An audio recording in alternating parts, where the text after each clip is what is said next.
Tahukah kalian, nikmat yang diberikan Allah kepada manusia sangatlah banyak. Jika kita ingin menyebutkan nikmat-nikmat tersebut, niscaya kita tidak akan pernah menghitungnya. Salah satu nikmat yang selalu diberikan kepada manusia adalah rezeki. Apa itu rezeki? Rezeki adalah segala sesuatu yang bermanfaat bagi makhluk hidup. Bentuknya banyak, bisa harta, kesehatan, kecerdasan, dan lain sebagainya.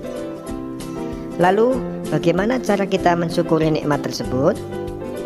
Adakah bagian hak orang lain dari rezeki yang kita dapatkan? Bagaimana makna berbagi dalam Quran surat Al-Fajr ayat 15-18? Mari kita pelajari dalam video pembelajaran kali ini. Assalamualaikum warahmatullahi wabarakatuh. Anak-anakku yang solih dan solihah, perkenalkan ibu namanya Bu Maznah, lahir di Palembang, Sumatera Selatan. Ibu mengajar Al-Quran Hadis untuk kelas 8 dan SKI untuk kelas 7 dan 8. Untuk itu, mari kita ikuti pelajaran yang akan Ibu sampaikan kali ini dengan sungguh-sungguh, agar kalian semua mendapatkan ilmu yang bermanfaat dari Allah Subhanahu wa Ta'ala. Video pembelajaran Al-Quran Hadis kelas 8 MTS Negeri 1 Kota Blitar.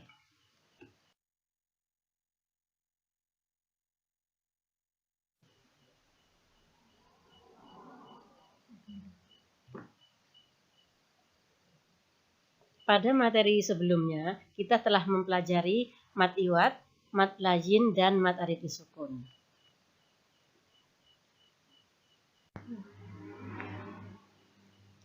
Sekarang kita akan mempelajari bab 2, ku berbagi infak dan sedekah, yang ada pada Quran surat Al-Fajr ayat 15-18.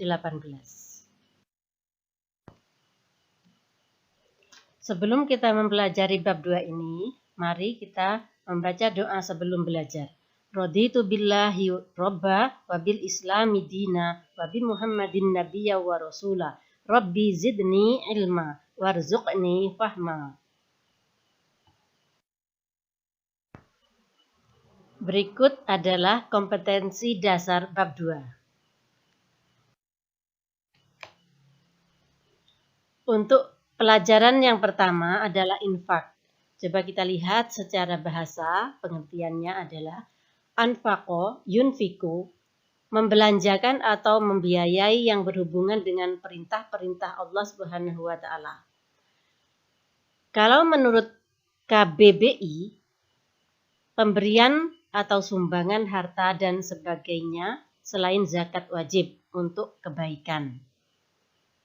Kalau menurut istilah, pengertiannya adalah mengeluarkan atau memberikan sebagian harta atau pendapatan untuk suatu kepentingan yang diperintahkan dalam ajaran Islam.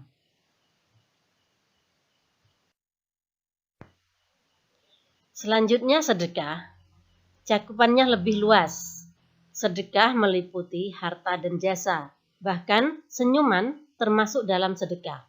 Membuang ranting atau duri dari jalan pun termasuk sedekah.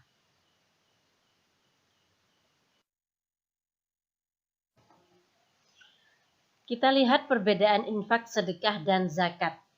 Infak dan sedekah tidak memiliki batasan-batasan.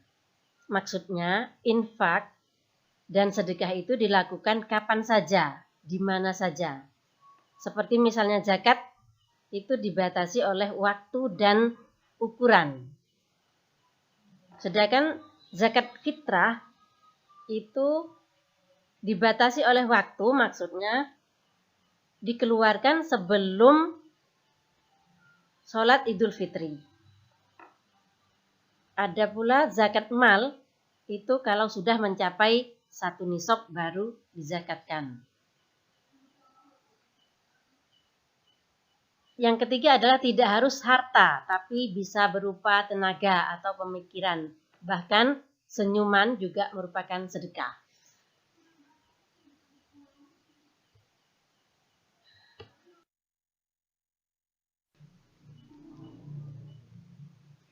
Ada beberapa hal yang perlu kita perhatikan ketika kita akan berinfak.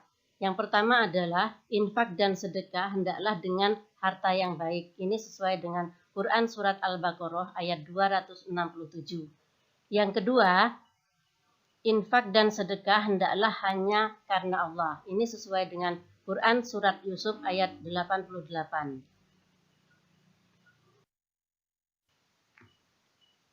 Selanjutnya, makna berbagi dalam Quran Surat Al-Fajr ayat 15-18 yang artinya, adapun manusia apabila Tuhannya mengujinya, lalu dimuliakannya dan diberikannya kesenangan, maka dia berkata, Tuhanku telah memuliakanku.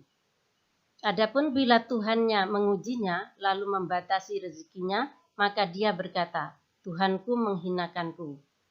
Ayat 16, sekali-kali tidak, sesungguhnya kamu tidak memuliakan anak yatim. Ayat 17, dan kamu tidak saling mengajak memberi makan orang miskin.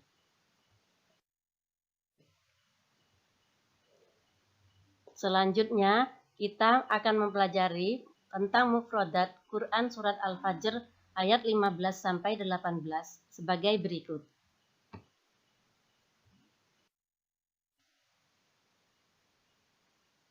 Selanjutnya, kita menganalisis Quran Surat Al-Fajr ayat 15-18.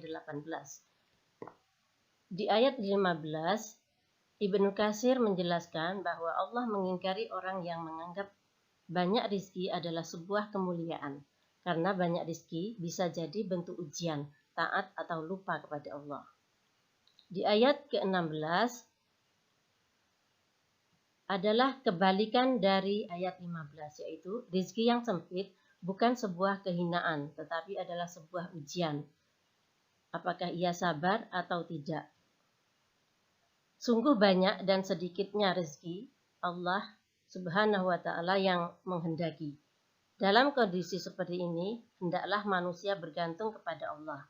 Jika banyak rezeki, bersyukur dan berbagi. Jika sedikit rezeki, bersabar dan tidak menyalahkan siapapun.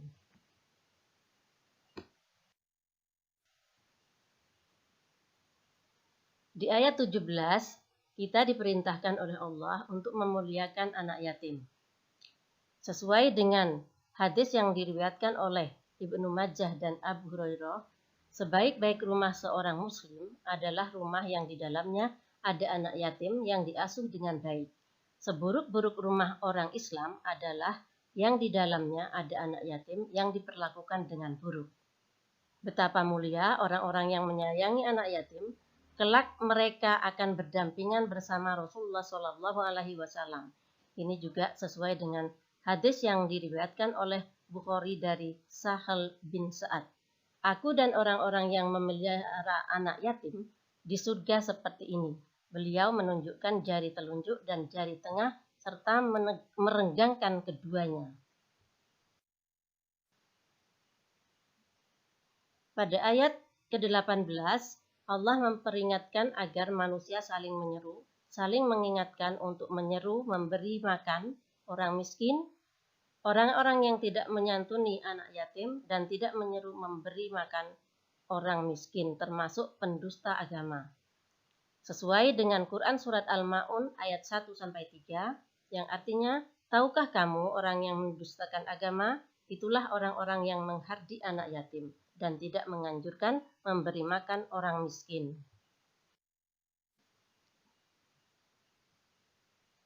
Sampai di sini dulu pembelajaran pada hari ini. Mari kita doa bersama-sama, doa kafaratul majlis. Subhanakallahumma wa bihamdika ashhadu an la ilaha illa anta astaghfiruka wa atubu ilaik.